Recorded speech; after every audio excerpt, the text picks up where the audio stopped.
Hola, hola, ¿qué tal? Pues muy buenas noches a todos, sean bienvenidos y bienvenidas a este Zoom. Gracias por estar aquí. Ok, y bueno, el día de hoy tenemos una presentación muy especial, ok, porque el día de hoy vamos a tener con nosotros a una persona extraordinaria con gran conocimiento, ¿sí? Y pues bueno, algo que les puedo decir es que van a aprender de una forma muy interesante, ¿sí? De una forma muy sencilla. Les comento que la persona que van a conocer, tengo años de conocerlo, ¿sí? Y la información que trae, pues va a ser súper importante para ustedes, para que presten muchísima atención. Les comento, ya para presentarlo e iniciar bien, ¿verdad? Él es el doctor Raúl Ábalos Trejo, ¿sí? Y bueno, como aquí dice, ¿verdad? Él es nutriólogo por la Universidad Internacional de Cambridge, doctor honoris causa por la Universidad Iberoamericana de Ciencias y Desarrollo Humano, presidente de la Fundación Mexicana para la Nutrición, director general del Colegio Nacional de Terapia Nutricional, posgrado en Genética Médica por la Universidad de Valencia, España, posgrado en Medicina Natural por la Universidad Médica de Carlos J. Finlay, posgrado en Medicina Natural por la Universidad Superior de Medicina Natural en San Cristóbal, Venezuela, asesor médico de la Cámara de Diputados para diferentes legislaturas, miembro honorario del Colegio Mexicano de Células Madre y Medicina Regenerativa, profesor del posgrado de Medicina Natural y otras medicinas complementarias de la Universidad Médica Carlos J. Finlay, ¿verdad? Y participante frecuente en diversos congresos médicos y de medicina regenerativa, además de haber impartido miles de conferencias, dar pues una gran cantidad de cursos, ¿sí? Además de que es una persona experta en lo que es nutrigenómica y epigenética, además una persona extraordinaria de grandes valores, que eso para otros es súper importante, ¿sí? Y además de todo esto, pues un gran amigo, ¿verdad? Entonces, pues les pido un aplauso con el número 7 para el doctor Raúl Ábalos Trejo. El número 7, por favor, los aplausos para darle la bienvenida. Y pues, doctor, adelante, la sala, las cámaras, todas suyas. Muchísimas gracias, muchísimas gracias. Muy, pero muy buenas noches. Tengan todos ustedes, ¿cómo están? Bueno, pues estoy viendo aquí en el chat y bueno, pues ya tenemos muchos conocidos, mucha gente conocida. Un abrazo fraterno a todos mis queridos amigos que ya tenemos algún tiempo de conocernos. Muchísimas gracias. Ahí veo a Paco Archer. Mi querido Paco, ¿cómo estás? Qué gusto tenerte por aquí. Muchísimas gracias. Bueno, pues el día de hoy tenemos un tema muy especial porque realmente es un tema donde vamos nosotros a platicar acerca de una de las formulaciones más completas, más funcionales que vamos a tener, sobre todo para el fomento a la salud. Pero para poder hablar de este producto, tenemos que irnos a las partes más profundas de lo cual está sostenido. Y para poder hablar de un tema en concreto, el cual pienso yo va a ser de gran interés para todos ustedes, tenemos que hablar de la disfunción mitocondrial. ¿De acuerdo? Vamos por eso, por favor, vamos un poquito a hablar acerca de este aspecto tan importante. Como ustedes saben, realmente las enfermedades crónico-degenerativas, que son realmente la parte más crítica y por supuesto los que generan la mayor tasa de mortalidad en el mundo en general, ¿verdad? Superando por mucho a las infecciosas, que de alguna manera nosotros pensábamos que teníamos bien controlado, pero bueno, esta última pandemia nos dio un revés para quitarnos un tanto a la soberbia, pero con todo y todo. Realmente la gran pandemia que existe y que fue verdaderamente el aspecto central, ¿verdad? Y el subyacente en este problema viral fue sin lugar a duda la enfermedad metabólica, que son enfermedades complejas. ¿Qué es una enfermedad compleja? Bueno, una enfermedad compleja son aquellas enfermedades que están causadas por diferentes elementos, o sea, son multifactoriales, o sea, quiere decir que influyen tanto aspectos medioambientales como aspectos tan importantes de nuestra genética. Eso es una enfermedad compleja, ¿de acuerdo? A mí esta diapositiva que acabo de poner me encanta porque nos simplifica cómo verdaderamente una enfermedad puede volverse más compleja conforme se va acercando al centro. Porque claro, tenemos enfermedades que son únicamente dependientes de genes. por ejemplo, las llamadas enfermedades monogénicas, ¿no? Tenemos, por ejemplo, la hemofilia, por ejemplo, ¿verdad? Alteraciones del factor PKU, ¿verdad? Pero conforme esto se va acercando hacia el centro, el ambiente empieza a generar cierto aspecto importante. Por ejemplo, pues ahí tenemos, es cierto, ¿verdad? Las mutaciones que se generan a nivel de las aromatasas, que son dependientes para la generación o la progresión, iniciación de un cáncer de mama, pues dependen de un gen o de algunos genes que son los BRCA, BRCA1, BRCA2 principalmente. Pero lógicamente, por sí solos no se activan, necesitan del estímulo medioambiental para que esto suceda. Es el caso, por ejemplo, de sustancias como acrilamidas, ¿verdad? Esas sustancias que se producen cuando cocinamos o quemamos un poquito los carbohidratos, ¿no? Eso que nos gusta bien doradito del pan, bueno, pues sabemos que tiene gran injerencia sobre todo esto. O bien también tenemos enfermedades o aspectos que son exclusivos y dependientes del medio ambiente. Por ejemplo, pues un accidente de tráfico, ahí no tuvo nada que ver la genética, las heridas con un arma. Sin embargo, otra vez, cuando esto se empieza a acercar, por ejemplo, nosotros sabemos que una de las cosas más asociadas, ¿verdad?, al cáncer de pulmón, por ejemplo, es el consumo de tabaco. Sí, es verdad. El consumo del tabaco, el uso del tabaco, los benzopirenos y otras moléculas que se desprenden a partir de la semicombustión de la materia orgánica, bueno, pues es muy importante para ese desarrollo, pero tiene que haber un factor que son los llamados genes RAS, ¿verdad? Entonces vamos a ver que sí, una enfermedad se vuelve compleja porque desafortunadamente tiene, sí, una base genética, pero también características muy importantes del aspecto medioambiental. Y vamos a ver que realmente es cierto, realmente la genética va a jugar un papel determinante en múltiples enfermedades.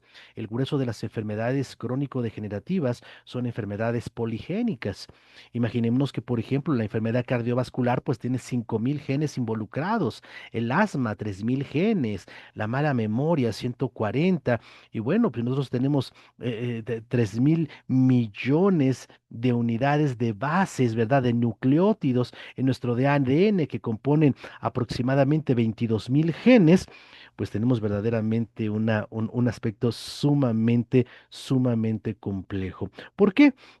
Porque realmente a lo largo de nuestra vida, pues vamos a estar sometidos precisamente a la influencia del medio ambiente, a influencias tan importantes que generan lo que llamamos enfermedad crónica, porque es multifactorial, donde factores como la alimentación, como el estilo de vida, como el medio ambiente, incluyendo inclusive las emociones y otros aspectos que pueden ser interesantes, ¿verdad? Discutir en algún otro momento pues juegan un papel muy importante. Y esto es lo que nos dimos cuenta nosotros allá en el año 2000 cuando se publican los primeros trabajos, ¿verdad? Porque pues aunque se decía que ya estaba secuenciado todo el ADN humano en el proyecto Genoma Humano, un proyecto tan importante que duró casi más de 20 años y que lógicamente tenía el compromiso de publicarse todos estos estudios en el año 2000, bueno, pues realmente nada más estábamos viendo la punta del iceberg. ¿Por qué? Porque es cierto, o sea, nos dimos cuenta cómo había muchos aspectos que podían alterar la secuenciación de nuestros genes, provocando ciertas mutaciones que podían dar como característica el desarrollo de múltiples enfermedades, como es el caso de lo que acabamos nosotros de analizar. Sin embargo, nos empezamos a dar cuenta de cosas muy interesantes.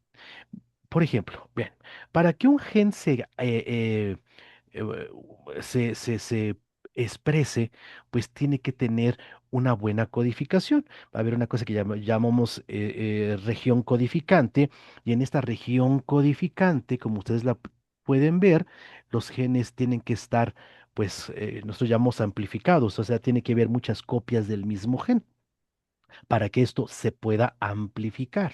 Sin embargo, nos dimos cuenta en este proyecto Genoma Humano que muchas personas, casi todas, tenían expresiones genéticas aún cuando sus genes no cumplían esta característica. ¿Qué quería decir? Que con pocas repeticiones, ¿sí? Poco amplificado un gen se podía expresar. Y la pregunta, ¿cómo era posible? ¿Cómo era posible esto precisamente? ¿Verdad? A esto fue lo que fue llamado epigenética. Nos dimos cuenta que realmente había situaciones donde había expresión de genes sin que la secuencia del ADN estuviera alterado, ¿sí? Y que estos cambios podían ser heredables inclusive, ¿de acuerdo? Pero ¿a qué se debía todo esto? Ah, bueno, pues se debía principalmente a que había ciertas proteínas que se pegaban en la región codificante, ¿sí? Proteínas que se pegaban en la región codificante y obligaban a que se abriera el sitio de expresión, que se expusiera el material genético a líquido que hay ahí, que se llama cromatina, ¿verdad? Y esto generara un proceso de señalización para traer el RNA mensajero, se carga la información, se hace la transcripción y bueno, pues corre hacia el retículo endoplásmico para hacer proteínas. Esa es la primicia genética. Pero no había por qué hacerlo, ¿verdad? Sin embargo, estas proteínas lo obligaban. En un momento a esto se le consideró, se le llamó marcas epigenéticas, ¿verdad? Estas marcas epigenéticas eran precisamente estas proteínas que no sabíamos de dónde salían. Y esto fue lo que dio después paso a lo que se llamó capa epigenética, ¿verdad? Y esta capa epigenética nos dimos cuenta que inclusive eran aspectos de orden heredable y que podían pasar precisamente no solamente de padres a hijos, inclusive de abuelos a nietos, muy importante, pero que también ejercían un papel muy esencial para la expresión inclusive del desarrollo de múltiples enfermedades, enfermedades complejas. A esas necesidad de poder entender cómo se gestaba todo esto nuevo que estábamos viendo en la genética, pues se tuvo que crear un nuevo lenguaje, un nuevo concepto que fueron las llamadas ciencias ómicas. ¿Qué son las ciencias ómicas? Bueno, pues es una distinción que hacemos, ¿verdad?, dentro del lenguaje genético para poder individualizar a las diferentes materias que componen el estudio específico de cierta parte, de cierta región, de cierta función, que cumple un papel sustancial e integral de toda nuestra genética, ¿verdad? A eso se le llamó ciencias ómicas. Entonces, por ejemplo, si nosotros estamos estudiando de una manera muy, muy entrañable, muy profunda, los aspectos de la transcripción de este material genético, bueno, pues esa materia le llamamos transcriptoma. Por ejemplo, si estamos hablando, por ejemplo, de la síntesis proteica, pues hablamos del proteoma, por ejemplo, ¿no? Si hablamos, por ejemplo, de la formación energética y los metabolitos como sustratos que se requieren para lo mismo, pues a ello le llamamos metaboloma. Y así se generó lo que llamamos ciencias ómicas, estas ciencias que tienen un gran impacto a través de lo que es el medio ambiente. Porque la pregunta era, ¿qué activa a estos capa epigenética? Bueno, pues esta capa epigenética, estas marcas epigenéticas van a ser dependientes del estímulo del medio ambiente. ¿De acuerdo? Y así es como nace dentro de las ciencias ómicas la nutrigenómica, ¿verdad? Entender cómo el medio ambiente, pero específicamente la alimentación, iba a jugar un papel muy importante. Iba a jugar un papel muy importante de cómo los alimentos, a través de las sustancias y sus componentes, podían generar esta activación de expresión genética. Ahí fue cuando realmente a estas moléculas, pues las empezamos a analizar de una manera mucho más interesante, porque nos dimos cuenta que la nutrición no solamente proveía de elementos o de sustratos indispensables para la vida, sino que también formaba un efecto muy importante en todos los aspectos de las ciencias ómicas. Cada ciencia ómica necesitaba de ciertos componentes y sustratos, ¿verdad?, biológicamente activos de los cuales era dependiente esa función, ¿de acuerdo? Por eso vamos a ver que los alimentos van a generar a través de sus compuestos bioactivos, a través de sus nutrientes, procesos de alteración biológica. Esto puede ser directo o indirectamente, pero va a tener una influencia sobre nuestros genes, ¿verdad? Para expresar de forma fenotípica muchos aspectos donde lógicamente la salud está altamente involucrado. A estas pequeñas proteínas, ¿verdad? Estas marcas epigenéticas, Después ya ha dado un nombre muy específico o les llamamos factores de transcripción. Estos factores de transcripción son indispensables para la función vital porque son parte de lo que llamamos RNA no codificante. Nosotros sabemos que de todo el material genético que tenemos, pues nosotros sabemos que el 3% es estructural, el 10% codifica para proteína y el 87% no sabemos para qué sirve todavía o no sabíamos para qué sirve, ¿verdad? A eso se le llamaba genes basura, pero no porque no sirvieran, sino porque los poníamos a un ladito para que no nos estorbara nuestro estudio porque realmente no sabíamos qué hacía. Hoy sabemos que gran parte de ese material genético, bueno, pues se comporta precisamente como factores de transcripción. ¿Qué son esos factores de transcripción? Pequeñas proteínas que se van a pegar en una región codificante, la obligan a que se exprese y entonces un gen puede activar toda su expresión, ¿verdad? Y eso fue originado precisamente por el medio ambiente, en este caso la alimentación, ¿de acuerdo? Entonces esto es lo que nosotros estudiamos en la genómica nutricional.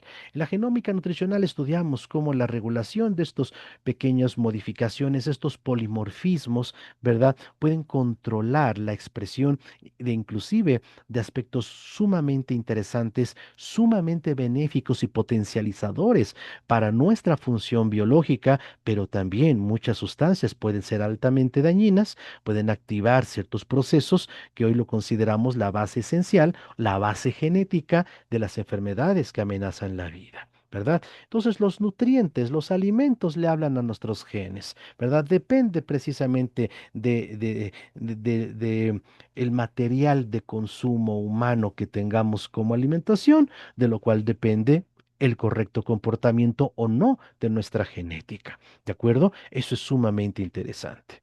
Nosotros sabemos que realmente de todo nuestro material genético, en el ser humano el 99.9% somos idénticos. Somos idénticos unos de otros, ¿verdad? Pero ese pequeño porcentaje, ese 0.1, ese 0.2%, ¿verdad? Que nos diferencia es lo que permite lo que nosotros llamamos variabilidad genética. ¿Qué quiere decir esto? ¿Verdad? Eso hace que ustedes sean de un color, de un tamaño, su pelo, sus ojos, etcétera, pero también el desarrollo de ciertas enfermedades. Y esto se debe precisamente a pequeñas modificaciones en la forma en la que está codificado, en la forma en la que está expresado el lenguaje genético. ¿De acuerdo? Esto le llamamos polimorfismos. Entonces va a haber precisamente ciertos polimorfismos modificando, ¿verdad?, la expresión de las enfermedades. Y esto ha sido la base más importante en los últimos 20 años de estudio de lo que consideramos hoy por hoy las enfermedades que verdaderamente son la base de la verdadera epidemia mundial, que son las enfermedades metabólicas. ¿De acuerdo? Realmente, si habláramos a más profundidad, si pudiéramos profundizar más, ¿verdad? Bueno, ya lo haremos cuando estemos hablando de cursos y todo. Ahorita acabamos de empezar un curso muy interesante. Digo, ojalá pudieran entrar algunos. Vamos en la segunda clase, todavía hay chance, porque es un curso que dura 60 clases, 60 semanas. Pero ahí es donde podemos profundizar más, pero ahí es donde vamos a ver por qué el COVID se vuelve tan característico y tan crítico, ¿verdad? Para esas enfermedades, cuando esas personas que conducían una enfermedad metabólica o estaban cursando por una enfermedad metabólica. ¿Qué es el metabolismo? Cuando nosotros hablamos de metabolismo, ¿a qué nos estamos refiriendo? Porque yo no puedo hablar de una enfermedad metabólica si no primero entiendo lo que es el metabolismo. El metabolismo refiere única y exclusivamente, ¿verdad?, a la facultad que tiene nuestro cuerpo para producir energía, ¿verdad? La única razón de ser del metabolismo es producir energía. Y nosotros entendemos que la energía es vida, vida es energía. ¿Cómo sabemos que una célula está sana, está fuerte, ¿verdad? Está joven? Ah, pues por la cantidad de energía que produce. Efectivamente, cuando una célula se está enfermando, está muriendo, está envejeciendo, pues está produciendo menos energía. Por eso el sistema se vuelve disfuncional. Eso es una enfermedad. falta de una función, deficiencia de una función. Eso es una enfermedad.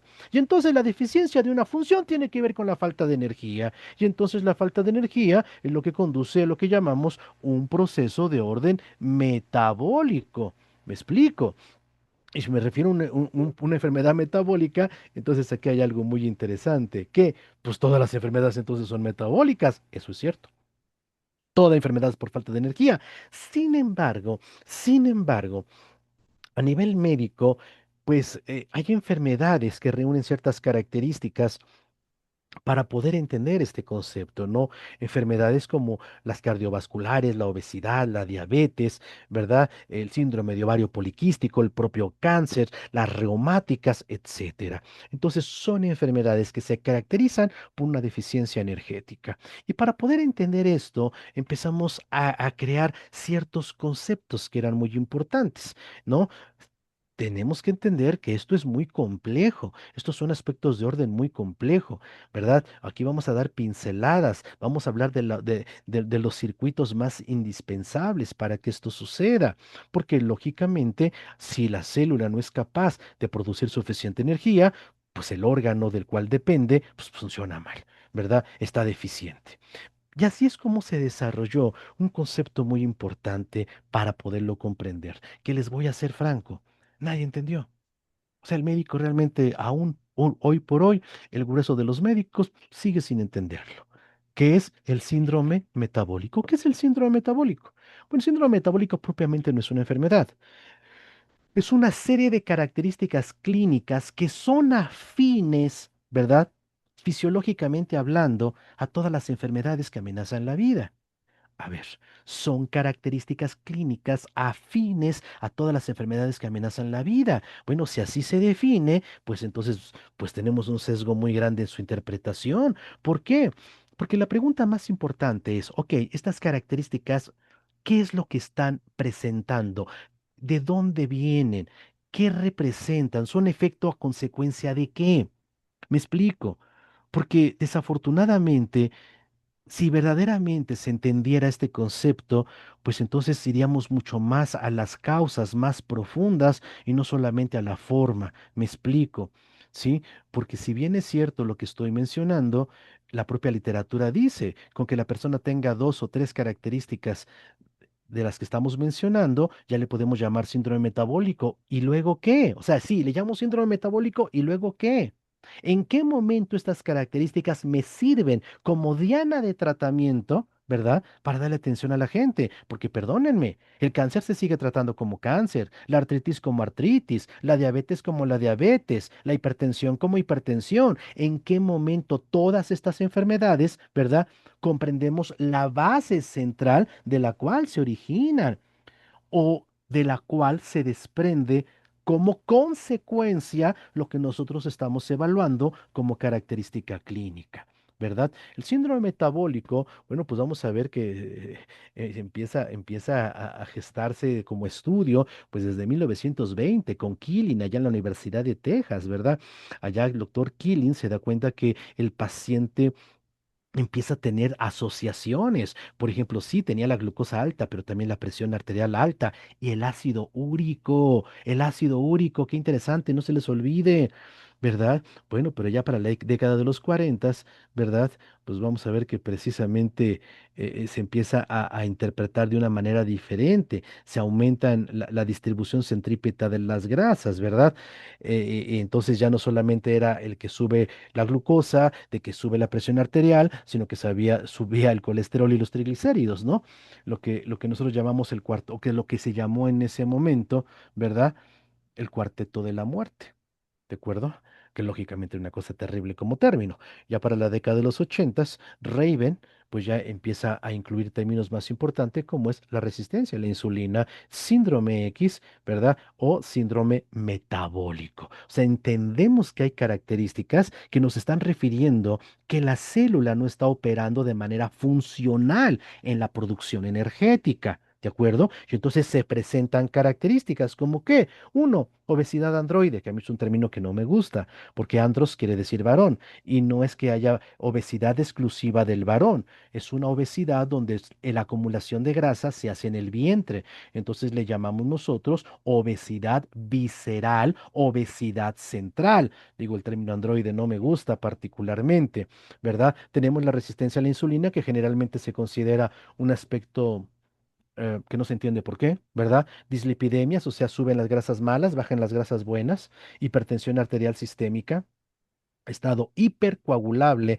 estado proinflamatorio, y se añade una séptima que es la microalbuminuria, la secretación en orina de proteína, en pequeñas cantidades, pero es muy interesante.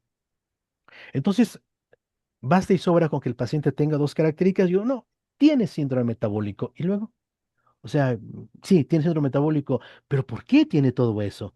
O sea, ¿qué está pasando en su célula que el paciente refiere estas características? Esto es lo que nosotros tenemos que entender y comprender, ¿de acuerdo? Por eso les digo, vamos a ser francos, el síndrome metabólico, pues sí, eh, es una prueba más de que la ciencia trata de complicarse las cosas, pero el camino fácil no lo quiere hacer. El síndrome metabólico se descubre con el paciente con diabetes tipo 2. Ese paciente que por lo generalmente expresa su enfermedad después de la tercera década de la vida, por eso le llamamos diabetes de adultos. Y nosotros decíamos, ¿verdad?, que era una enfermedad originada porque había menos insulina, ¿verdad? O que esta era de menor calidad. Y es que lo entendemos nosotros. La base fundamental de la energía, pues es la producción del consumo, ¿verdad? De la oxidación de los sustratos que producen esta energía, o sea, del combustible para la célula, que en este caso, ¿verdad? Le vamos a llamar energía. Y el principal combustible o uno de los combustibles más fáciles de metabolizar, pues es la glucosa, ¿verdad? Pero esta glucosa, para que pueda entrar a la célula, tiene que estar activada energéticamente y tiene que ser transportada. Y ese transportador, pues, era la insulina.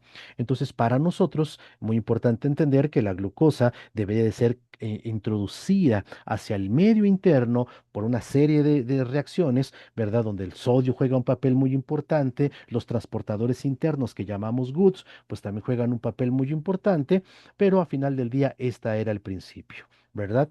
Y entonces nosotros dijimos, bueno, ¿y en qué momento hay diabetes? Pues cuando decíamos, bueno, el problema es que la glucosa no está entrando a la célula. Y si no está entrando a la célula, lo más seguro es que su transportador, pues sea el responsable de ello, porque nos quedamos con el concepto inicial de la diabetes tipo 1, que es una enfermedad muy diferente, porque en la diabetes tipo 1 el sistema inmunológico destruye a las células pancreáticas productoras de insulina. Por eso es que el paciente no sobrevivía la segunda década de la vida. Un paciente con diabetes tipo 1 en menos de 20 años se moría porque no había tratamiento. O sea, realmente no fue sino hasta ya entrados en el siglo XX, ¿verdad? Ya por 1930, cuando se puede sintetizar adecuadamente la insulina y este tipo de pacientes pues puede tener una alternativa de vida a través de este reemplazo hormonal muy importante. Pero por siglos la diabetes tipo 1 consumió, ¿verdad? Y mató a muchísima gente. ¿Cuánto la tenías? De quien tuviera diabetes tipo 1, pues sabíamos que iba a morir. No había tratamiento para eso. Entonces quizás esa jetatura, esa maldición se nos quedó a nosotros, ¿no? Donde seguíamos pensando que el problema era la insulina, ¿verdad? Pero ¿qué pasa? Algo muy importante. Hoy por hoy, la diabetes en particular, ya no hablemos de las metabólicas en general, la diabetes en particular, en nuestro país es la principal causa de muerte. En México, ¿verdad? En muchos otros países también, pero en México es la primera causa de muerte, superando a las cardiovasculares.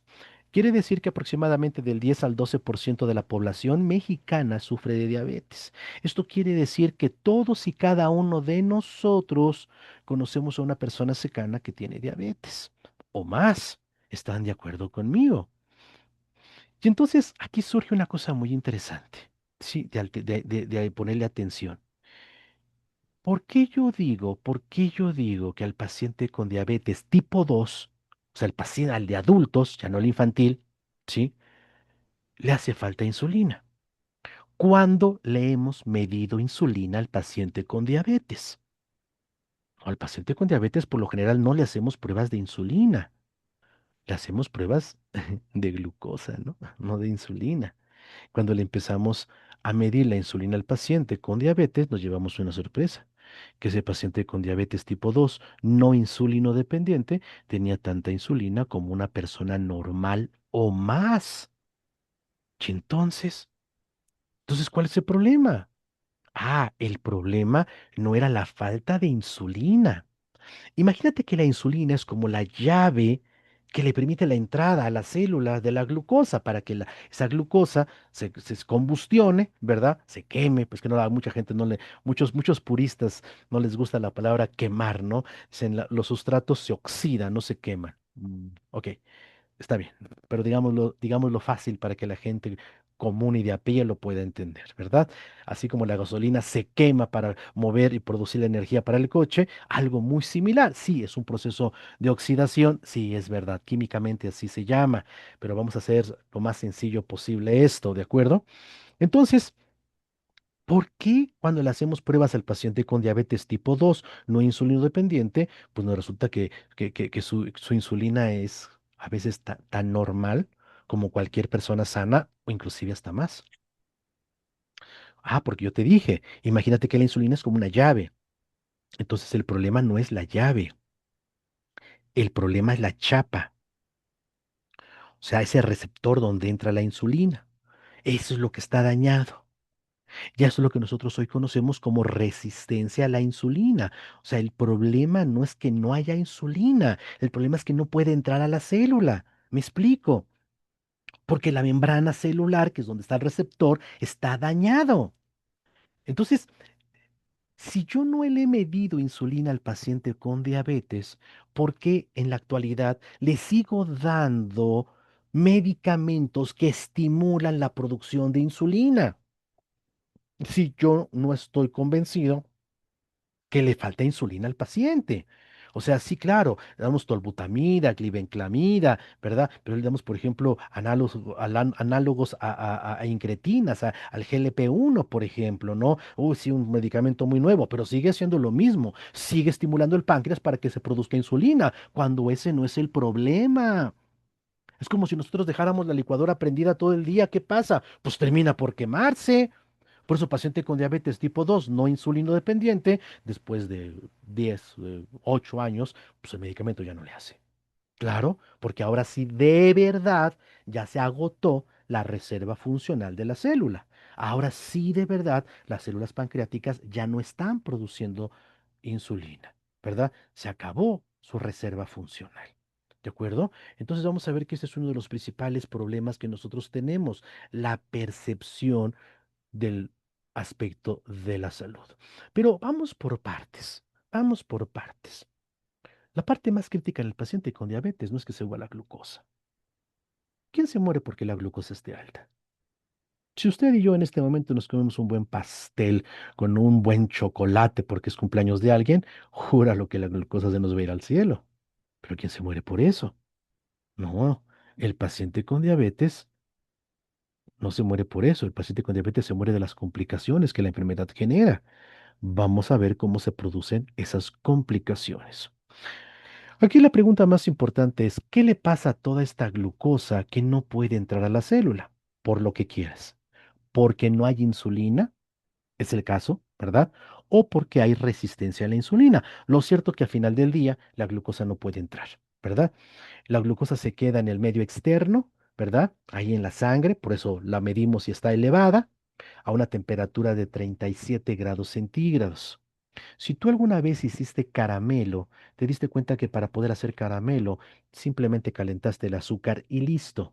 Esos gránulos empezaron a unir unos con otros, formando una placa de color cafecita, ¿verdad? Eso lo llamamos cuerpos Amaroli, ¿verdad? Y que se vuelve así como chicloso, duro, pero al mismo tiempo pues medio maleable, ¿verdad? Ese caramelo. Bueno, pues exactamente eso mismo está pasando en nuestro cuerpo. Eso se llama reacción de Maillard, la glicólisis anaerobia no enzimática. Claro que va a pasar por diferentes fases, ¿verdad? Que en otro día estudiaremos, pero ese es el punto. Estas moléculas de glucosa se empiezan a unir unas con otras, formando moléculas gigantes que les llamamos productos de glicolización avanzado. Estos productos de glicolización avanzado tienen ciertas características muy importantes. Son así medias ricas, como es como caramelo, haz de cuenta exactamente como caramelo, hasta del mismo color, ¿de acuerdo? Y este caramelo, pues, tiene una característica, es medio chicloso, ¿verdad? Entonces vamos a ver que es muy afín, se pega a las proteínas, ¿de acuerdo?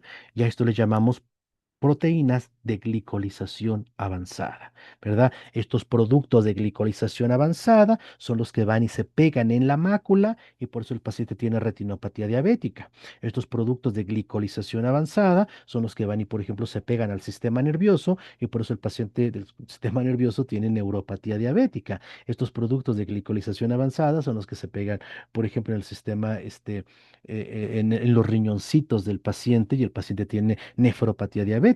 Estos productos de glicolización avanzada, ¿verdad? Lo primero donde se pegan, lo primero que dañan es el endotelio vascular. Por eso el paciente desarrolla enfermedad cardiovascular. Estos productos de glicolización avanzada se encuentran con la hemoglobina, que es una proteína, y se le pegan. Por eso es que nosotros medimos hemoglobina glicosilada. Que quiero aclarar, la hemoglobina glicosilada es una prueba de oro, sí, pero no mide cantidades de glucosa, mide porcentaje de glicolización, que es otra cosa muy importante. Entonces, eso es realmente el problema más severo. O sea, realmente vamos a entenderlo. Esto es lo que verdaderamente manda al paciente a un desenlace que puede llegar a ser final. Me explico, por esta acción de glicolización de proteínas, donde lógicamente estamos expresando una cantidad muy importante, mucho, muy importante también de estrés oxidativo. Me dicen que casi no se escucha. A ver si me ayudan. Ok, dicen que se escucha bien. No, entonces, compañera, súbale usted a su volumen, por favor. ¿De acuerdo? Entonces, estas son las causas centrales. Pero vamos por partes, vamos por partes. Ya entendemos lo crítico que sucede en el paciente con diabetes. ¿Estás de acuerdo? ¿A que sí? Bueno, ¿qué parecería que ahora te digo que eso mismo que le está pasando al paciente con diabetes nos está pasando a todos, pero en fracciones más pequeñas? ¿Por qué? Porque desafortunadamente la dietética nos manda a que el grueso de las calorías que nosotros consumimos vengan de los azúcares, eso dice la regla, ¿verdad? Hasta un 60%, de un 50 y hasta un 60% de las calorías totales que nuestro cuerpo ocupa, pues debe de provenir de glucosa. ¿Verdad? O de azúcares, y la gente es muy obediente en eso, ¿verdad?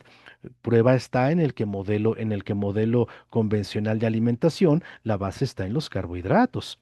Usted vaya a cualquier parte de la República Mexicana y con qué empieza una comida corrida, sopa de pasta, y luego le dan arroz, y luego le van a dar un poquito de carne muy pequeñitita y un montón de frijolitos, y todo se lo comió con pan o con tortilla. Entonces, si se da cuenta, se cumple el requerimiento de que tengamos una buena cantidad de carbohidratos. El problema es el siguiente, por favor, pónganme atención. Entonces, estos carbohidratos suben porque no los comimos, pero la insulina se queda aquí abajito. Miren, aquí lo verde es la insulina. Este pequeño pico de glucosa que no está siendo metabolizada por la insulina es lo que todos los días a nosotros se nos está glicolizando. Y lo primero que se glicoliza, yo dije, es el endotelio vascular. Por eso es que todo el mundo tiene un pequeño problema circulatorio, chiquito o grandote. Porque cuando yo hablo de enfermedad cardiovascular, no solamente me refiero al infarto, a la hipertensión, a las varices, a las hemorroides, ¿verdad? No, vamos a ver que la gente que tiene encanecimiento prematuro, la gente que tiene problemas de caída de cabello, problemas que tiene piernas cansadas, problemas que tiene celulitis, pues son problemas vasculares a final del día, ¿verdad? Pequeñas varículas, etcétera. El problema es que el cerebro aquí detectó que hay más glucosa que insulina. Y entonces le dice al páncreas, páncreas, pues me hace falta insulina, ponte a producir insulina. Pero la insulina es una hormona y las hormonas se liberan por cascada. ¿Qué quiere decir? O sea, el páncreas no dice, ¿cuánta insulina te faltan? 6 unidades, ahí te van. No, no, no. El páncreas siempre, como toda glándula, siempre va a producir la misma cantidad de la hormona. ¿De acuerdo? El problema es el siguiente, por favor. El problema es el siguiente. La glucosa que está por debajo de la insulina, eso sí se está metabolizando. Entonces la glucosa empieza a bajar, a bajar, a bajar, ¿verdad? Y la insulina pues se empieza a quedar arribita.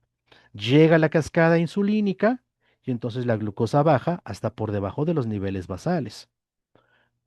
Por eso tú vas a ver que el paciente a los 40 minutos después de comer, a los 40 minutos después de comer, te empieza a decir, como que hace falta el postre, ¿no? Y se lo come, ¿verdad? A las 2 horas el paciente dice, tengo hambre. Bueno, pues cómete un bistec. No, no, no, no, tráeme unos chocorroles porque mi requerimiento es de glucosa, ¿verdad? El paciente empieza a experimentar una cosa que llamamos hipoglicemia reactiva. Empieza a dar sueño, ¿sí? Se come esos chocorroles. ¿Para dónde se va la glucosa? Para arriba. ¿Dónde quedó la insulina? Abajo. Y entonces es un cuento de nunca acabar. Entonces, vamos a entender dos cosas. Tenemos dos fenómenos, pero en ambos casos tenemos una situación, hiperinsulinismo. Primer problema, que haya resistencia a la insulina, que efectivamente la célula esté dañada y la insulina no pueda ser utilizada. Primero, pero también puede haber disglicemias, altibajos de glucosa, que generan picos insulínicos. Lo cierto es que el problema es que la insulina se va a encontrar, ¿sí? En muchos de los casos por encima de lo normal y eso va a generar una cascada impresionante de procesos.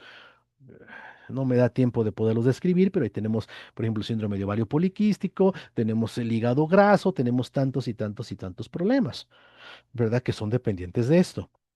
Entonces, fíjese bien, la cantidad de alimentos refinados que son ricos en azúcar, pues hacen que suba la glucosa. Esto hace que suba la insulina. Esto hace que baje la glucosa. Entonces viene el deseo compulsivo de comer carbohidratos y empieza a hacerse un ciclo vicioso que se agrava con la edad, que se agrava con el tiempo, que está produciendo hipoglicemia crónica y lógicamente el desarrollo de las enfermedades que amenazan la vida, especialmente las metabólicas, obesidad, diabetes, cardiovasculares, etcétera, etcétera, etcétera. ¿Verdad? Qué interesante. ¿Verdad? Ahora, vamos a entender que el problema de este hiperinsulinismo, pues se empieza a volver complejo porque empieza a hacerse un problema de orden crónico. Atención a lo que voy a decir en este momento. Por favor, se vuelve un problema de orden crónico donde empieza a haber ya alteraciones metabólicas. No es de un inicio, quiero aclararlo, no es de un inicio. Se tienen que generar procesos de lo que nosotros llamamos maltrato metabólico. Porque es cierto, miren ustedes, la cantidad de grasa que hay en tu cuerpo depende de la cantidad de células grasas. Estas células grasas, ¿verdad? Están por debajo de nuestra piel en forma de ramilletes, se forman durante la infancia a través de la dieta, pero a lo largo de la vida no suelen disminuir. Escúchame bien lo que dije. La cantidad de células grasas que tienes en tu cuerpo siempre van a estar ahí, nunca menos, pero sí más. Por eso la obesidad infantil es un problema terrible. Porque ese niño gordito en 40 años, wow, va a ser el próximo diabético, el próximo hipertenso, el próximo paciente renal. Ahora bien, la cantidad de grasa que se guarda en las células grasas depende de mensajeros biológicos. ¿De acuerdo? Uno de esos mensajeros es el glicerol. El glicerol se detecta por nuestras células junto con la insulina para regular el hambre. Entonces, a ver, vamos entendiéndolo. Más insulina, más glicerol, más grasa se guarda en las células grasas. Pero ojo, no es de un inicio, no es como un switch, ¿verdad? Tiene que haber primero maltrato metabólico. Por eso a muchos nutricionistas hacían dietas de quintos para procurar que la insulina pues no estuviera nunca por encima para que no mandara a guardar grasa. No es así tan directo, no es así tan directo. Eso se llama la teoría insulinocentrista y ya está bien desechada. ¿Por qué? Porque para que esto suceda, primero tiene que haber un proceso de daño crónico y lógicamente otros procesos deben de estar involucrados también. Pero sí es cierto, el hiperinsulinismo, ¿verdad? Cuando se manifiesta de forma crónica y ya hay maltrato metabólico, ya nuestras células tienen cierto daño, pues sí está guardando grasa, también como un mecanismo de defensa y de supervivencia, ¿verdad? Entonces, ¿cuál es el problema? Pues el problema es la dieta occidentalizada que tenemos, porque esta dieta occidentalizada, desafortunadamente, que es muy rica en carbohidratos, en grasas trans, en fibra, pues nos origina todos los problemas que estamos viendo. ¿Me explico? Ahora bien, ya en la década de 2000 empezamos a hablar de algo muy importante. Ya como no se entendió el síndrome metabólico, ya lo dejaron en paz. Hoy se habla de disfunción mitocondrial. Ah, ok.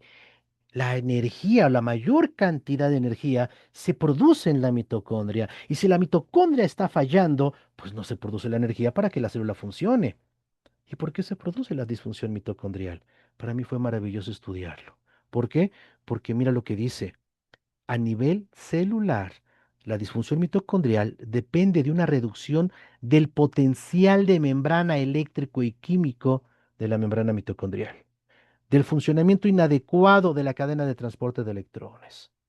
Y para mí fue maravilloso entender esto. ¿Por qué? Porque yo ya tenía, por lo menos en ese momento, pues por lo menos más de 20 años estudiando esta parte directamente de la fuente, del maestro Sodi Pallares, del padre de la electrocardiografía. ¿Verdad? Y entonces empieza a ver, entender algo que es muy importante. Cuando hay disfunción mitocondrial, cuando las mitocondrias no pueden trabajar adecuadamente, empieza a haber ciertas alteraciones. Primero, hipoxia celular. No puede entrar oxígeno a la célula. Si no hay oxígeno, ¿cómo combustiona, verdad? El sustrato, la grasa, la glucosa, ¿cómo se oxida? ¿Cómo se convierte en energía? Estrés de retículo endoplásmico, claro, estrés oxidativo. Recuerden que el retículo endoplásmico es donde se forman las proteínas. Inflamación sistémica de bajo grado, o sea, inflamación en todo el cuerpo, eso quiere ser sistémico, pero no lo podemos notar. ¿Verdad? Y depletación de la MPK. ¿Qué es el MPK? Ah, pues el MPK es un factor de transcripción que permite la supervivencia celular a través de la reactivación energética, la reactivación de la energía, pero eso también está depletado. Entonces, por eso es que no hay energía de supervivencia, ¿no? Y entonces esto ya nos piensa a darnos cuenta que sí, las enfermedades tienen que ver con la falta de energía, ¿no? Mira, las alteraciones en la dinámica mitocondrial, porque cuando hay mucha energía, la mitocondria puede ser una cosa que se llama dinámica mitocondrial. ¿Verdad? Por ejemplo, puede unirse unas mitocondrias con otras, entonces forman una mitocondria más grande. Eso se llama fusión, ¿verdad? Pero si hay problemas de supervivencia, se divide en dos para tratar de mandarle energía para todo lugar, donde se pueda. Se llama fisión. Eso se llama dinámica mitocondrial. Y estas alteraciones están asociadas con el envejecimiento, con la diabetes, dice la literatura. Mira, el estrés del retículo endoplásmico en la diabetes, por eso el paciente no puede producir suficiente energía, por eso tiene problemas de colágeno, entre muchas otras cosas más. Mira, la célula beta, ¿verdad? La diabetes y el factor inducible por hipoxia, ¿verdad? Estamos hablando de esa parte importante de la falta de oxígeno. El AMPK como diana terapéutica, dice el Seguro Social y el síndrome metabólico, pero pues no se aplica, no se hace nada para ello, ¿verdad? La metformina no hace esto, por el amor de Dios. El cáncer, mira, una enfermedad metabólica, es lo que nos dice la literatura científica, ¿no? La mitocondria y el cáncer, por ejemplo, ¿no? Entendiendo que lógicamente una de las bases, pues sigue siendo nuestra dieta. Ahora, este problema de exceso de azúcar no es nuevo. Ya desde la década de los 40, ¿verdad? Heights, Campbell, Bess se dieron cuenta que el problema es que la célula se sobresaturaba de glucosa y empezaba a generar procesos de disfunción porque tenía mucho sustrato. ¿Verdad? Entonces las enzimas, como es el caso de la acetilcoenzima A, que es lo que desemboca el ciclo de Krebs, pues no podía funcionar. ¿Por qué? Porque hay demasiada glucosa. En un principio, ok, en un principio toda esa glucosa no se ocupa, se manda de reserva. ¿Cómo se manda de reserva? Ah, pues hay más anabolismo y se convierte en grasa. El problema es que esto empieza a ser mucho. Entonces el problema que tiene esta glucotoxicidad es que genera una cosa que vamos a llamar lipotoxicidad, ¿no? Entonces, entra una excesiva ingesta de glucosa, hay una demanda del páncreas, ¿verdad? Ahí entra la glucosa al medio interno porque la insulina lo está metiendo, pero la acetilcoenzima A, que es lo que desemboca al ciclo de Krebs, ya no puede trabajar porque tiene precisamente una saturación, lo llamamos saturación de la vía oxidativa. Ahora, hay otro fenómeno, hay hipoxia celular, ahorita vamos a ver por qué.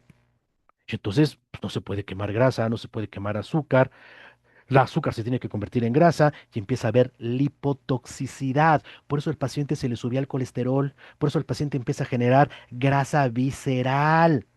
Pero hay que entender el proceso. ¿Me explico? No nada más decir. Ahora, el problema no es ese. El problema es que esto se está gestando de manera sincronizada y de manera, al mismo tiempo, ¿verdad? Una serie de procesos, porque son interdependientes, ¿sale? Y son simultáneos. Ocurre uno, ocurre otro. Cantidad impresionante de procesos, los cuales van a estar involucrados en muchas alteraciones por la vía metabólica. Pero entonces vamos a ver que esta glucotoxicidad, me voy rápido porque el tiempo me empieza a comer y ya no sé ni cuánto tiempo tengo y me falta mucho por hablar, pues genera lipotoxicidad, daño de membrana celular, ¿no? Y entonces vamos a ver que el problema es ese, que el exceso de grasas que no son adecuadas para nuestra biología, como las grasas trans, pues empiezan a generar alteraciones en la sensibilidad a la insulina, por ejemplo, ¿no? Y todo el mundo pasa por aceite su comida. Empieza a haber alteraciones en la señalización, lo que da como resultado alteraciones, por ejemplo, en el metabolismo de las transaminasas. Por eso cuando hay hígado graso, las transaminasas suben, pero hay alteraciones en el metabolismo de las proteínas, porque para eso sirven las transaminasas. ¿Me explico? ¿Verdad? Ahora, el problema es que la gente no solamente come muchas azúcar, mucha grasa que ha pasado por calor. Es muy rico en sal. Y el problema del sodio es que el problema del sodio altera el potencial eléctrico de la membrana celular. Me voy muy rápido con esto porque me falta mucho, ¿sí? Lo que quiero que sepamos es que cuando se altera este potencial eléctrico, ¿verdad? Cuando empieza a haber más sodio en la dieta, por eso esa gente que a veces dice que hay que tomar más sal, hay que tener cuidado con las cosas, ¿verdad? No es lo mismo tomar agua de mar que tomar agua de sal, o sea, o sal en agua, son cosas muy diferentes, ¿verdad? Pues van a alterar este potencial eléctrico. Alterando este potencial eléctrico, bueno, pues vamos a ver que hay menos energía disponible para las funciones mitocondriales. Esto es lo que mide un electrocardiograma, por Dios. Me explico, por eso es tan importante. Me estoy yendo muy rápido, pero así lo quiero que vean. Y entonces vamos a ver que el problema es que eh, este, entre más sodio consumamos, más potasio se desplaza hacia el medio externo, ¿verdad? El sodio saca el potasio y el potasio debe de mantenerse adentro de la célula, ¿verdad? Porque es indispensable para la formación de energía y de muchas otras cosas. Por ejemplo, mira, el potasio es indispensable porque mantiene una relación con el nitrógeno. Y si no hay nitrógeno, no se forman proteínas. Si el potasio se sale, pues también se sale el nitrógeno. Entonces hay deficiencia en la producción de proteínas. Por eso en la enfermedad metabólica se caracteriza, ¿sí? ¿Por qué? Por la sarcopenia. El paciente se empieza a quedar en los huesitos, ¿verdad? Mira, el potasio también se asocia al glucógeno. O sea, si el potasio se sale, hay menos glucógeno, que es la reserva energética, ¿verdad?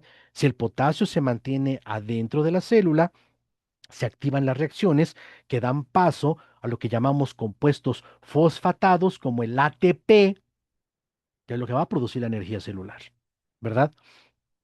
Se activa la formación del acetilcoenzima A, que es lo que nutre y activa el ciclo de Krebs, que es lo que fallaba cuando había mucha azúcar. Se activa la oxidación completa de la glucosa. Se activa la proteogénesis, la formación de proteínas. Mira lo importante que el potasio esté adentro y que no lo saque el sodio. Se activa la fosforilación oxidativa, la tepeasa mitocondrial, ¿sí? Se activa la expulsión de protones para que se establezca un potencial transmembrana mitocondrial normal. ¿Te acuerdas que este era el problema en la disfunción mitocondrial? Entonces, ese es el problema. El problema es que precisamente si yo aumento el sodio en la dieta, pues el potasio se me empieza a salir. Si yo aumento el calcio en la dieta, el magnesio empieza a salir. Y el magnesio es indispensable para la formación de energía. Si no hay magnesio, simplemente no hay ATP, no hay energía. El problema es que el oxígeno Si baja este potencial eléctrico, porque haz de cuenta que la membrana celular, por la diferencia de las concentraciones de los electrolitos, opera como si fuera una pila eléctrica. De un lado hay cargas positivas, adentro hay cargas negativas. Una pila eléctrica. De hecho, la formación de energía, de energía eléctrica es la misma que las pilas. Se maneja por la misma ley, ¿verdad? La ecuación de Goldman-Nernst, ¿de acuerdo? Entonces el problema es que el oxígeno no puede entrar porque el oxígeno necesita acercarse a la carga electromagnética. El oxígeno es paramagnético. ¿Te diste cuenta por qué hay hipoxia? Porque se está perdiendo el potencial de membrana. Y el potencial de membrana es por el desequilibrio de los electrolitos. Por eso ustedes llegaron a escuchar en la publicidad hace unas semanas que sí, que era importante que no se tomaran tantos electrolitos, ¿verdad? Por la vía oral, si no los necesitabas, porque era alterar estos procesos, entre muchas otras cosas. El problema es que si no entra el oxígeno, la vía aeróbica, que es la que más energía produce, pues no se puede formar. Solamente se forma la vía anaeróbica, pero esta forma muy poquito ATP, muy poquita energía. No puede desembocar a la acetilcoenzima A, que es la que va a dar paso al ciclo de Krebs. Entonces se regresa al piruvato, que es la parte inicial, se activa una enzima que se llama lactato deshidrogenasa, el piruvato se convierte en lactato, el lactato debe de regresar al ciclo de Krebs, pero ¿qué crees? No puede, porque no hay ciclo de Krebs. Entonces el lactato se convierte en ácido láctico y empieza a acidificar la parte interna de la célula. ¿Cómo se combate? Metiendo agua libre. Y eso se llama inflamación. Ahora entiendes por qué había inflamación sistémica de bajo grado. Las células están inflamadas porque están dejando pasar agua. Y el agua que está aquí adentro, que es un agua muy especial, se empieza a desbaratar. El agua dentro de la célula es un agua altamente estructurada. Se llaman caltratos. Es un agua que está formada por 37 moléculas de agua. Es un clúster, es como un racimo de uvas. Imagínate un racimo de uvas, donde cada uva es una molécula de agua. Así es el agua intracelular, ¿sí? Es un agua que está como, digamos, en un estado coloidal, ¿sí? Por también le llaman agua cristal. Aquí en México la doctora del Río así le llamó. Y esta agua es muy especial. ¿Por qué esta agua tiene que ser así? Yo no lo entendía. Yo no lo entendía. Primero, vamos por partes. Si hay hipoxia celular, este es un torito que le aviento a mis alumnos, ¿no? En el posgrado, ¿no? ¿Cómo decide la célula? ¿Quemar grasa o comer azúcar? ¿Cómo lo decide? O sea, ¿cómo toma esa decisión?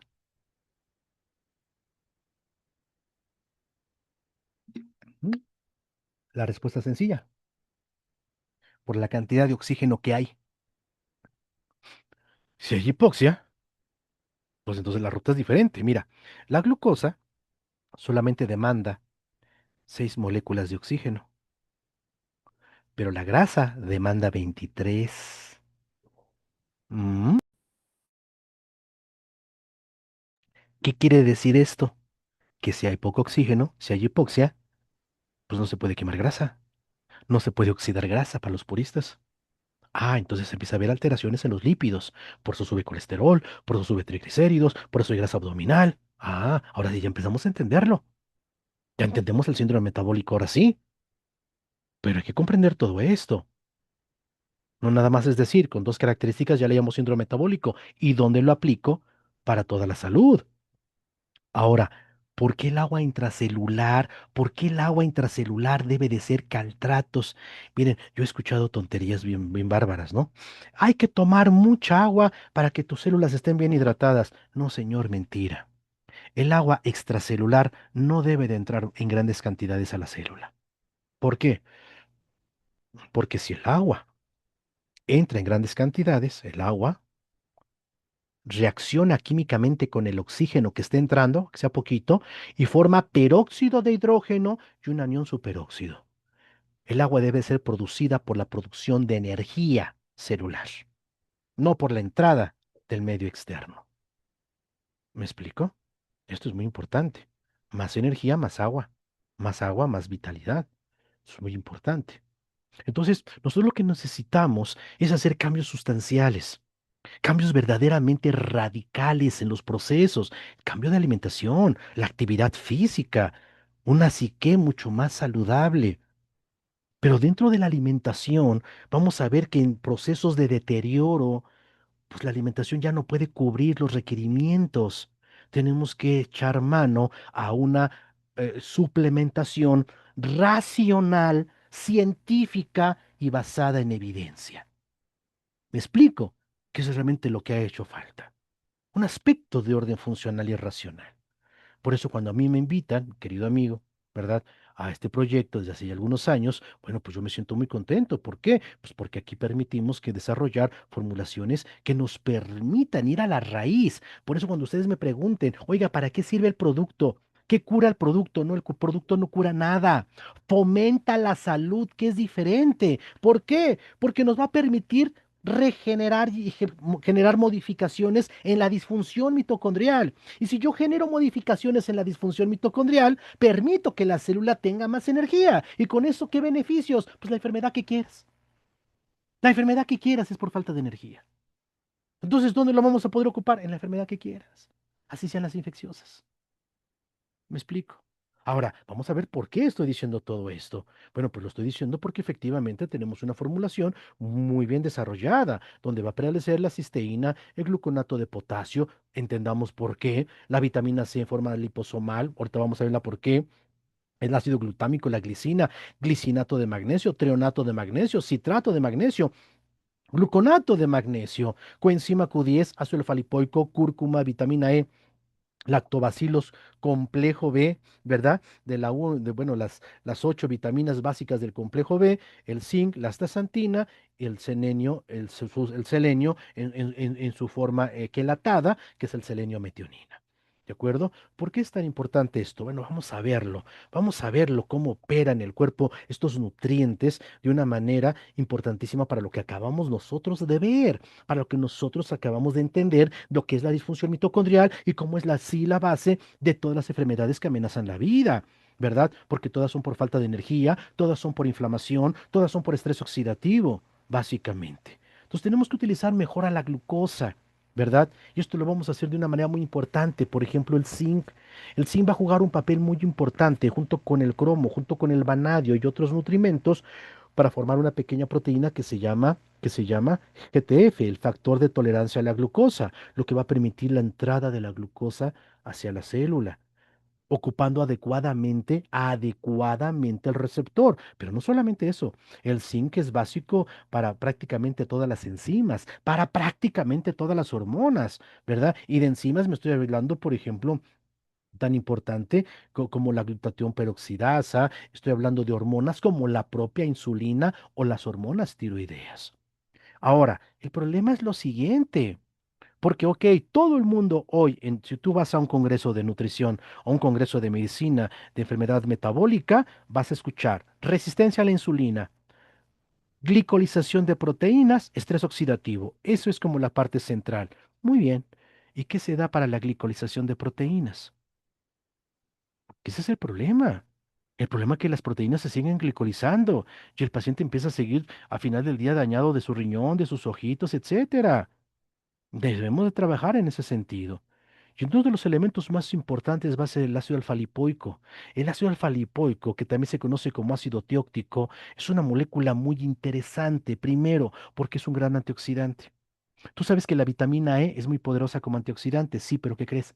Es liposoluble, entonces solamente trabaja en medios grasos. Tú sabes que la vitamina C es muy interesante, pero ¿qué crees? Es hidrosoluble, solamente trabaja en medios acuosos. Por eso cada antioxidante tiene su sitio de acción. El ácido alfa-lipoico no, el ácido alfa-lipoico puede trabajar tanto en medios grasos como en medios acuosos, ¿verdad? Combate la glicolización de las proteínas. Entra al ciclo de Krebs, ¿verdad? A través de un complejo citrato-liasa y ayuda en la formación de la energía. Eso es lo importante del ácido alfa-lipoico. Por eso es tan esencial, ¿verdad? Porque va a permitir evitar la glicolización de las proteínas. El ácido alfa-lipoico entra, dijimos, por el citrato liasa, entra al ciclo de Krebs y ayuda a la formación de energía celular. ¿Qué es lo que le está haciendo falta realmente a nuestro cuerpo? ¿verdad? Por eso encontramos suficiente literatura que nos va a hablar de cómo el ácido alfa-lipoico combate las neuropatías, por ejemplo, que son las cosas más terribles, pero también la retinopatía, protege al riñón, protege al cerebro. Ahora, el complejo B, es que si no hay complejo, es complejo B, ok, la energía celular es como un coche. Tu auto de combustión interna, que utiliza gasolina, es exactamente lo mismo. Para que se mueva tu coche en esta energía y esa energía se produce a partir de la combustión de la gasolina. ¿Estás de acuerdo, verdad que sí? Entonces la gasolina es un combustible, pero necesita un comburente, que es el oxígeno. En la célula, el combustible es la glucosa o la grasa. El comburente sigue siendo el oxígeno, pero en ambos casos se necesita un chispazo, ¿verdad? Algo, una ignición, ¿no? Ese chispazo que tú das, ¿no? Con la llave, esa ignición, bueno, aquí lo va a dar el complejo B, por eso es tan importante, porque el complejo va a actuar en diferentes niveles del proceso dentro de la producción energética, que es muy importante. Por eso interviene en el metabolismo de los carbohidratos, de los lípidos, de las proteínas. Importantísimo, ¿sí? El selenio es el mineral que menos he estudiado en los últimos 20 años, ¿no? ¿Por qué? Porque realmente ha dado muestras de ser algo sumamente interesante. Se demostró que en Estados Unidos, que en los lugares donde el suelo había menos selenio, curiosamente eran los lugares donde había más cáncer. El selenio es uno de los minerales más importantes porque regula la función tiroidea, pero también es uno de los antioxidantes más poderosos que evita en conjunto con el ácido alfa-lipoico, la glicosilación de las proteínas. Activa precisamente la formación de un complejo antioxidante que se llama glutatión peroxidasa. Es fundamental el selenio para eso. Ahora, tenemos tres elementos fundamentales, que es la cisteína, que es un aminoácido sulfurado, muy importante porque aparte también es mucolítico, ¿no? Nos libera azufre, pero en conjunto con el ácido glutámico, que también nos ayuda a la función cerebral, que nos ayuda a mantener la actividad nerviosa de una manera adecuada. Y por supuesto, la glicina, que la glicina es una maravilla. La glicina es un aminoácido que permite la entrada de la glucosa hacia la célula.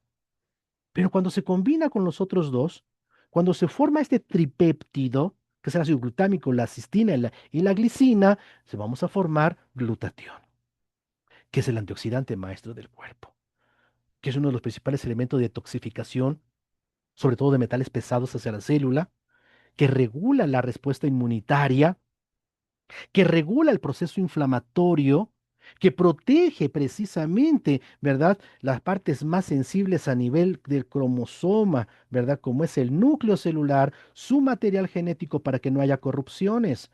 Oiga usted, el glutatión ha causado un revuelo, donde hay más de 98.000 artículos que se publican a nivel médico, ¿verdad? Y que están ahí en una de las bibliotecas más importantes.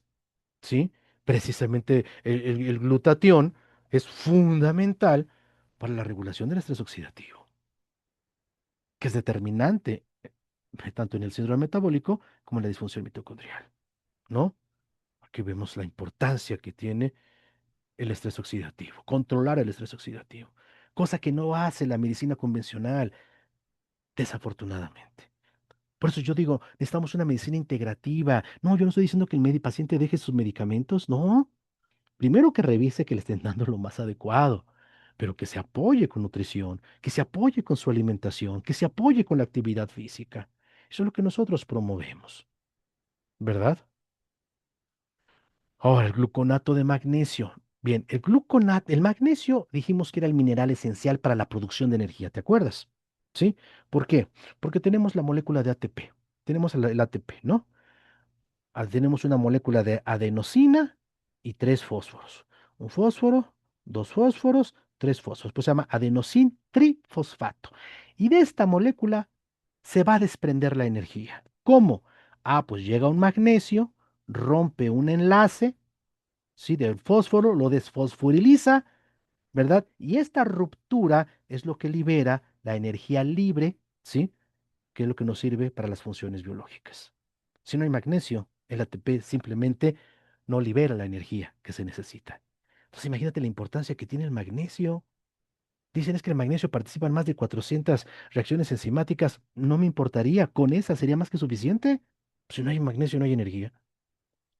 Pero ¿por qué gluconato? Bueno, es que el gluconato es muy importante porque viene con glucosa. Entonces entra al ciclo de Krebs.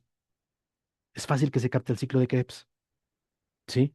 Oye, pero también podemos tener otras moléculas ricas en glucosa, perdón, ricas en magnesio y que puedan ser útiles en otros sistemas, ¿sí? Por ejemplo, el trionato. La trionina, o sea, por eso viene de trionato, los minerales se deben de quelatar, deben de unirse a un aminoácido para poderse transportar, son muy importantes, porque la trionina ayuda a liberar amoníaco del cerebro. Por eso el trionato de magnesio es muy útil para proteger del deterioro cognitivo, para proteger a nuestro cerebro, para proteger a nuestro hígado, libera de metales pesados. Tenemos el citrato de magnesio. A mí me gusta mucho el citrato de magnesio porque entra al ciclo de Krebs también, pues es el ciclo del ácido cítrico, ¿verdad? Pero también ayuda a mejorar la función muscular, que haya más energía muscular, ¿verdad? Y por supuesto, mejora la transmisión nerviosa. Tenemos, por ejemplo, el glicinato de magnesio. ¿Te acuerdas de la glicina que hablamos hace rato, que permitía el transporte de la glucosa? Aparte de que en conjunto, formando el tripéptido, se formaba el glutatión. Pero el glicinato, ¿verdad? Es muy importante porque ayuda a facilitar el trabajo de la glucosa hacia el interior de la célula. ¿Para qué? Pues para producir energía. Ahora tenemos una de las llaves más importantes, la coenzima Q10. La coenzima Q10 libera electrones en la cadena de transporte de electrones, que era lo que tenía mal la mitocondria, por lo cual tenía disfunción mitocondrial, ¿te acuerdas? Es como la llave que permite la liberación de la energía. Si no hay coenzima Q10, simplemente no va a haber energía disponible para las funciones celulares. Por eso vamos a ver que nosotros tenemos una cantidad importante de evidencia científica que demuestra que el consumo de coenzima Q10 va a tener una alta disposición, una alta funcionalidad en diversas patologías. Pues yo digo en todas, yo digo en todas, por supuesto. Vean ustedes en cáncer, hoy la coenzima Q10 verdaderamente se está estudiando, ¿verdad? ¿Para qué? Para que lógicamente sea un elemento clave ya en los tratamientos integrales. No lo estoy diciendo yo, lo dice el Instituto Nacional de Cáncer. La astaxantina, es que te voy a platicar algo. La astaxantina, que en la década de los ochentas, pues surgió como de algo muy interesante, desafortunadamente nadie le hizo caso. La astaxantina es un carotenoide, ¿sí? Que se extrae de algunas algas marinas y tiene la característica de dar el color rosado, por ejemplo, a los flamencos, ¿no? La astaxantina es uno de los productores más importantes de mantenimiento de oxígeno celular. Mira, los salmones viven en el mar. Muchos de ustedes se han tenido pescados. Tú sabes que un pescado de mar no se puede ir al agua dulce, se muere, ¿verdad que sí? No, pues no es su hábitat, no es su medio. El salmón que vive en el mar se empieza a comer esta alga marina. No recuerdo cómo se llama, ahorita le estaba pensando, pero no. Sí, que es rica en astaxantina. Y se empieza a poner de un color pálido a un color rojo intenso, intenso. Cuando está así, es únicamente la forma en la que puede iniciar su verdadera travesía para nadar contracorriente, ¿sí? Entrar al agua dulce, como son los ríos, subir a alta montaña, ir contracorriente, poder desovar para que nazcan tus bebés. Esa fuerza energética, funcional y de alta demanda, ¿sí? De plasticidad metabólica, solo lo puede hacer con astaxantina. La astaxantina es de los pocos antioxidantes que puede atravesar la barrera hematoencefálica para proteger al cerebro. Ya hablaremos de enfermedades y el funcionamiento de Gutacor. Mira qué interesante. Aquí te vemos múltiples literaturas. Digo, yo les puse una así de rápido. Dije, no sé ni cuánto tiempo me voy a llevar, pero yo sé que, que me va a llevarme un ratito, a veces más de lo que podía haber. La vitamina E es que la vitamina E es un protector de la membrana celular. Es un protector muy importante de las estructuras lipídicas, por eso protege al colesterol de la oxidación. Y esto es muy importante. Le permite una mejor captación de oxígeno a nivel de membrana. Por eso es tan importante la vitamina E. Por eso vamos a ver que la vitamina E se sigue, en la actualidad se sigue estudiando, porque aunque nosotros ya lo ocupábamos de hace más de 20 años, pero no lo creas, a nivel médico, hay gente que tiene dudas. Uf, qué barbaridad. En fin. La vitamina C, pero no le pusimos cualquier vitamina C, le pusimos una vitamina liposomada. ¿Qué quiere decir que es una vitamina liposomada? Es una vitamina que está encapsulada en liposomas. Los liposomas son estructuras microscópicas hechas de fosfolípidos que se parecen a la membrana celular, sí, inclusive tienen carga eléctrica, son como una cebolla, son así como capas, ¿verdad? Entonces, entra así en contacto con la membrana celular, hay un intercambio de electrones ahí, se rompe una capa, pero permite el paso. Se rompe otra capa, pero permite el paso. Se rompe otra capa, pero permite el paso. El hecho de que venga en forma de liposomada evita la oxidación de la vitamina C, es que la vitamina C se oxida muy rápido, ¿sale? Permite mayor biodisponibilidad, mayor captación a nivel celular. Por eso, aunque demos poquito, pero sabemos que se va a captar más a nivel celular que si diéramos macrodosis. Porque sí, yo puedo dar 10, 11 gramos por la vía endovenosa, pero el oxígeno pues, lo va a oxidar en su mayoría. Y por eso tenemos que dar altas dosis. Vamos, la solución es que sea liposomada. Y con esta capacidad que tiene la vitamina C de trabajar sobre radicales libres, pero también interviene en la formación del colágeno, interviene en la captación del hierro, interviene en el metabolismo del colesterol, destruye nitrosaminas, ¿verdad? Permite la regeneración del músculo, evita su daño. Wow, es una cantidad muy importante de efectos que tiene la vitamina C, ¿verdad? Ahora, los lactobacilos. Es que hay una cosa muy importante. Lo veremos en otra plática con más calma. Pero hoy por hoy, uno de los grandes problemas a nivel metabólico es la microbiota. No existe una enfermedad donde la microbiota, lo que antes llamábamos flora intestinal, esos microbios del intestino no tengan una influencia muy importante. Sobre todo porque son dependientes, ¿sí? De algo que es fundamental, nuestra dieta, por un lado, y segundo, la regulación de la inflamación. Por eso la microbiota está involucrada prácticamente en todas las enfermedades, todas las enfermedades. Y aquí estoy hablando de estudios muy profundos como un metaanálisis, que son estudios de alta jerarquía, ¿no? Entonces, imaginémonos lo que hoy tenemos como producto. Un producto que va a reunir múltiples de las características necesarias para mantener una sana funcionalidad celular, ¿verdad? Y combatir el problema más importante, que es la disfunción mitocondrial. Entonces, ¿para qué sirve? Pues para la enfermedad que quieras. Toda es por falta de energía. Toda enfermedad es por falta de energía. Toda enfermedad es por inflamación. Toda enfermedad recurre al estrés oxidativo. Y eso es lo que nosotros estamos combatiendo.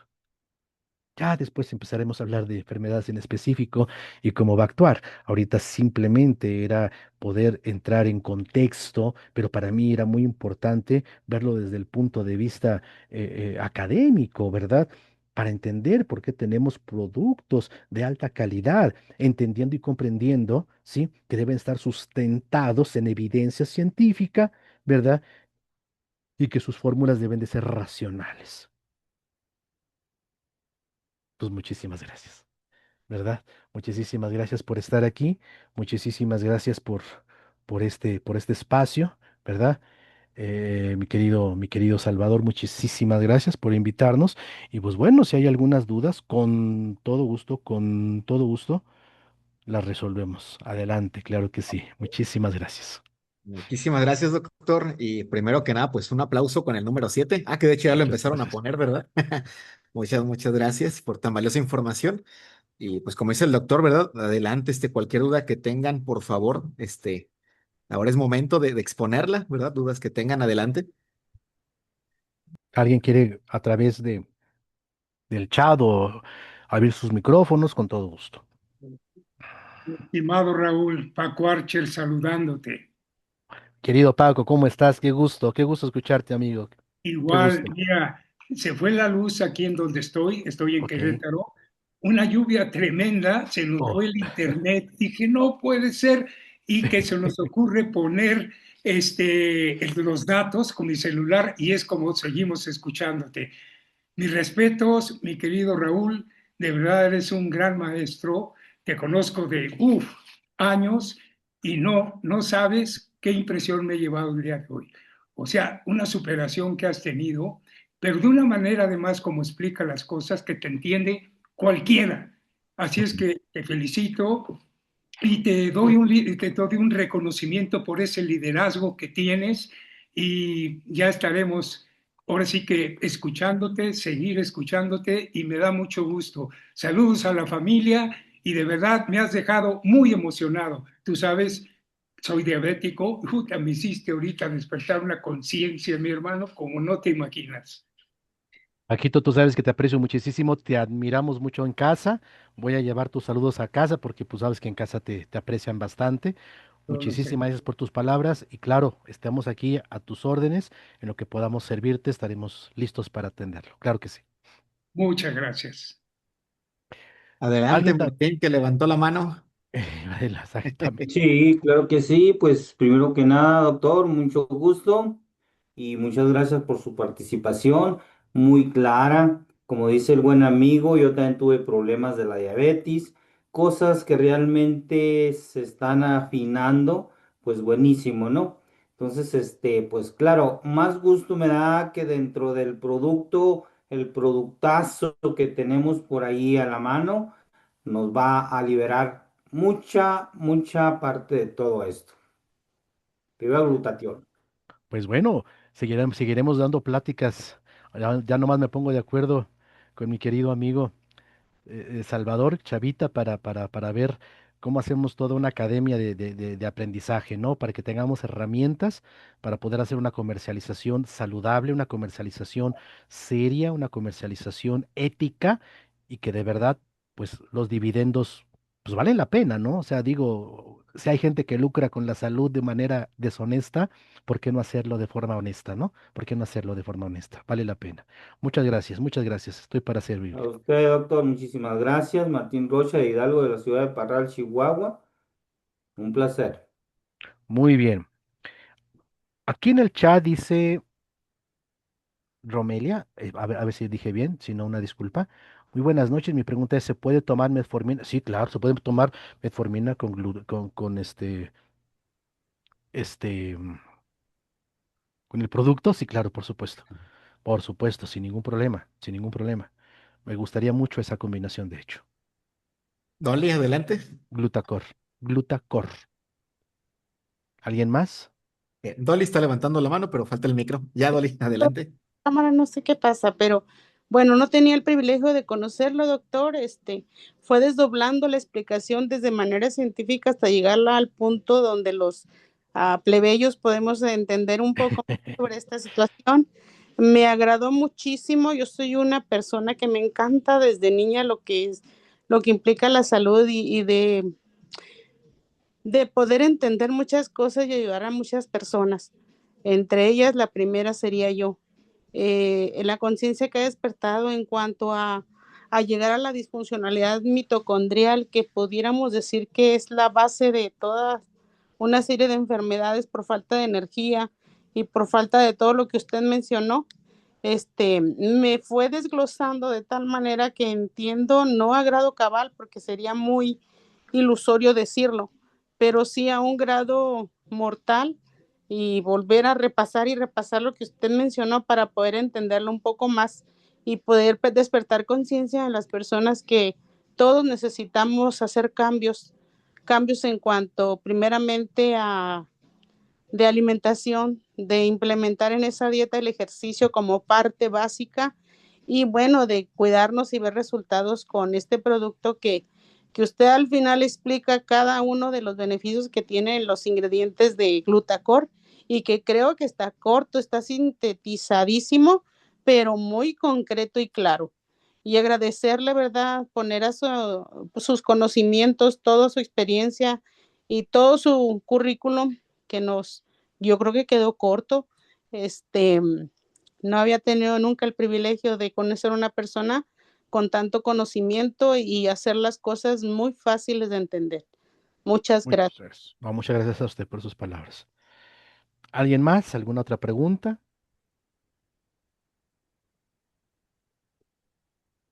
Bueno, pues Ok. muchísimas gracias a todos. Chavita, te devuelvo los micrófonos para que despidas a todos tus invitados. Muchísimas gracias. Dios me los bendice y pues, estemos al pendiente de las futuras Disculpe, pláticas. Sí, dígame. doctor. Es Sí. que yo lo he estado escuchando también y muy interesante todo lo que dijo y como es un abrir conciencia de lo que hacemos con nuestro cuerpo, ¿verdad? Con nuestra salud. Y de verdad se le agradece tantísimo porque es mucho lo que ah, me abrió mi mente ahora para entender estas cosas que son tan importantes. Yo siempre he sido como muy fanática de cuidar mi salud y siempre he buscado las medicinas naturales, no las sintéticas o de farmacia. Y yo creo por eso sigo viva, Mm, pero una de las cosas que no entendía y usted lo explicó muy bien es cómo manejar nuestra alimentación de una manera más sana y más a nuestro favor. Y eso es bien importante, porque toda la salud se basa también mucho en lo que comemos, en cómo nos alimentamos, porque a veces nada más, sí, nos alimentamos, pero no nos nutrimos en realidad, y eso es lo más importante, es la nutrición.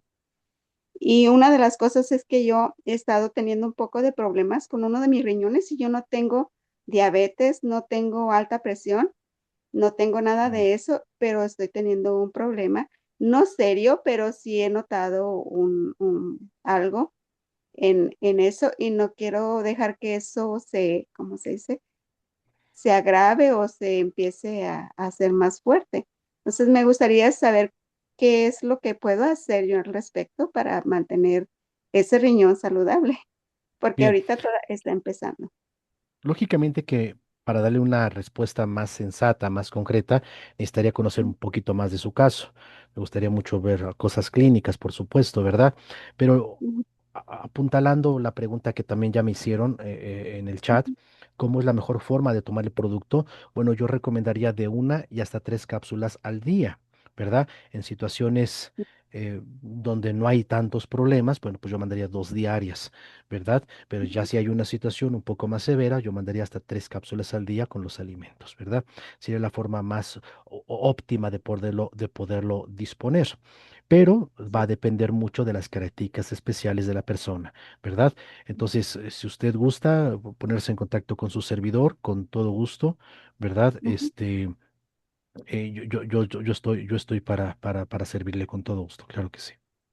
Gracias, gracias, muy amable. Sí, sí, estaré, sí, me pondré en contacto con usted y espero poder tener su teléfono. Yo estoy aquí en El Paso, Texas, y así que Mm. me encantaría que me apoyara con eso. Y le agradezco mucho su tiempo que me está dando. Aquí le dejo mi correo electrónico, hija, Sí, y con todo, o en las redes sociales. A mí me gusta más sí. Facebook. En Facebook Oh, es más fácil para mí, las demás redes como que no me agradan. No soy tan fan de X, no soy fan de otras redes, pues. Facebook para mí sí, es así como que ok. el más interesante. ¿De Sí, acuerdo? sí, el más interesante. Ok, muchísimas gracias y me encantó la conferencia que nos dio. Está muy, muy, muy educativa y muy, muy enseñable. Bien. Muchísimas gracias. Qué bueno que se pudo cumplir ese objetivo. Muchísimas gracias. Sí, sí, sí, sí, sí se cumplió. A usted muy amable. A sus órdenes. Muchas gracias. Gracias. ¿Alguna otra duda, preguntas, comentarios? Muy bien. Bueno, pues mi querido Chavita, muchísimas gracias. Te devuelvo el micrófono. Dios me los bendice. Muchísimas gracias. Y nos veremos muy pronto. Muchísimas gracias. Así Muy es. buenas noches. Pues muchas gracias, doctor. Muchísimas gracias por tenerla aquí con nosotros. Gracias por compartir. Y como dice el doctor, nos estamos viendo muy pronto, ¿verdad? Ahorita no sé quién quedaría como anfitrión para que cierre la sala, porque a mí se me fue la luz, luego regresó, pero ya estamos aquí de nuevo. Ok, entonces, quien esté como anfitrión, pues para que cierre esa la sala. Muchísimas gracias a todos por su tiempo, ¿verdad? Por estar aquí hasta el final y pues paz y felicidad para todos, que estén muy bien. Muchas gracias, doctor. Dios los Nuevamente, bendice. despidamos con el número 7 con un fuerte aplauso. Gracias, gracias.